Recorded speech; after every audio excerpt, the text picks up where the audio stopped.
niwape faida. Nawapa faida watu wa darasa letu, lakini hata watu wengine wa madarasa nyingine na vyuo mbalimbali, madarisi mbalimbali, lakini pia mashuleni, katika masomo ya secular. Leo kuna gogoro kubwa, kuna tatizo sugu la watu kutokuwa na fahamu na kuhifadhi mambo. Lakini haya yote yanatokana na utandawazi, kutokana na wingi wa kutazama mitandao mbalimbali. Jambo hilo limepelekea watu wengi leo kukosa fahamu, watoto, vijana pamoja na watu wazima. Kwa hiyo wanachuoni wetu wa kale wametuwekea faida. Kwa leo nitaeleza faida jamilatun liman kana fasidu dhihni wa fihi baladatun wala yahfadhu shay'an wa yansahu sari'a, faman amila bihadhihi alfaida fa innahu yatafattaku dhihnuhu wa yahfadhu ma yasma'u.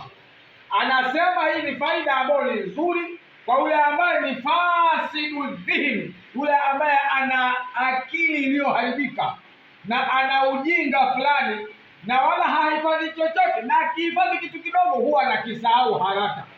Kwa mwenye kutumia faida hii, fa innahu yatafattaku dhihnuhu, yani akili yake itafunguka na atahifadhi kile ambacho atakisikia. Kwa hiyo faida hii ilikuwa kidhakira wa hifdhi kulli ma tasma'u. Hii inasaidia nguvu ya kule kutwalii, tunaita sisi, au kudurusu, na kuhifadhi kila unachokisikia.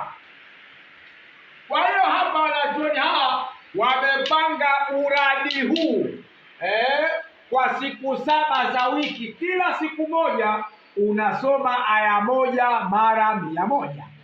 Hii ni kutokana na utafiti wa wanachuoni wa kale, waliotafiti wakaona haya na wakayatumia kwa vijana wao, na wakawa wameweza kuhifadhi vitu vingi mpaka wamehifadhi Qur'ani na ilmu nyingi.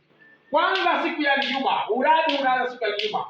Unasoma aya inasema wa'allamnahu min ladunna ilma. Hebu soma hiyo, wa'allamnahu min ladunna ilma. Soma kwa sauti moja, wa'allamnahu min ladunna ilma. Kwa hiyo aya hii iko ndani ya sura Al-Kahfi, aya ya 65. Utaisoma mara 100 siku ya Ijumaa. Haya, yaumu sabt, siku ya Jumamosi, utasema walakad atainaka sab'an min al-mathani wal Qur'anil azim. Hii aya iko ndani ya surati Al-Hujr, aya ya 81. Utairudia aya hii mara 100. Hebu sema walakad atainaka, twende.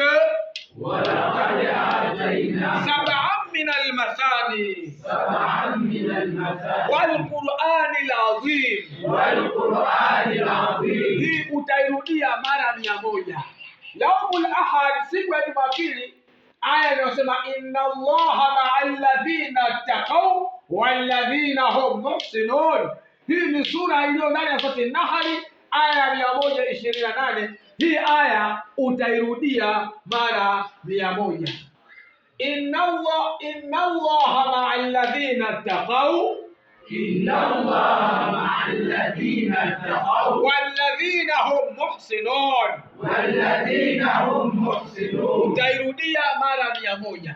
Siku ya Jumatatu ni aya inayosema rabbi shrah li sadri wa yassir li amri, surati Taha aya ya 25. Kwa hiyo aya hii nayo utairudia mara 100 katika siku hiyo ya Jumatatu.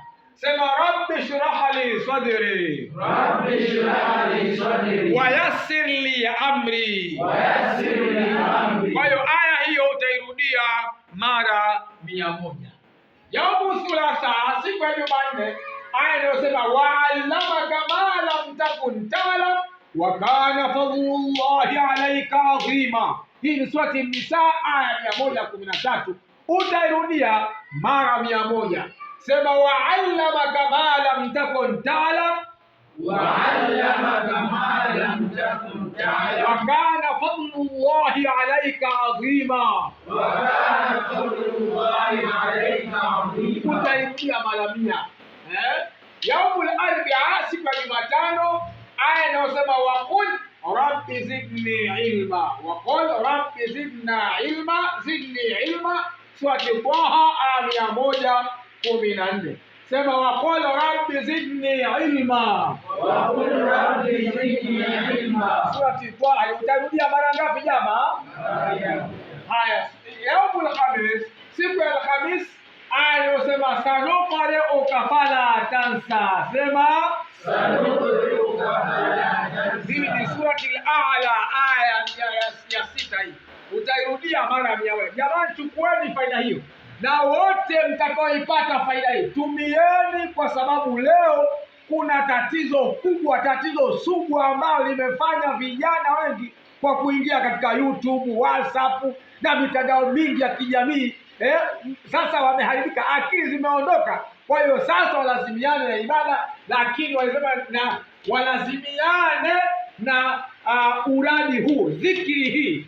Wanachuoni wetu wametupa hivi kama sehemu ya kuwati dhakira wa hifdhi kulli ma tasma, nguvu ya kuweza kudurusu, kutwalii, na vile vile uweze kupata nguvu ya kuhifadhi kila unachokisikia. Yatosha hayo, utakutana katika saa nyingine. Wabillahi tawfiq, wassalamu alaikum.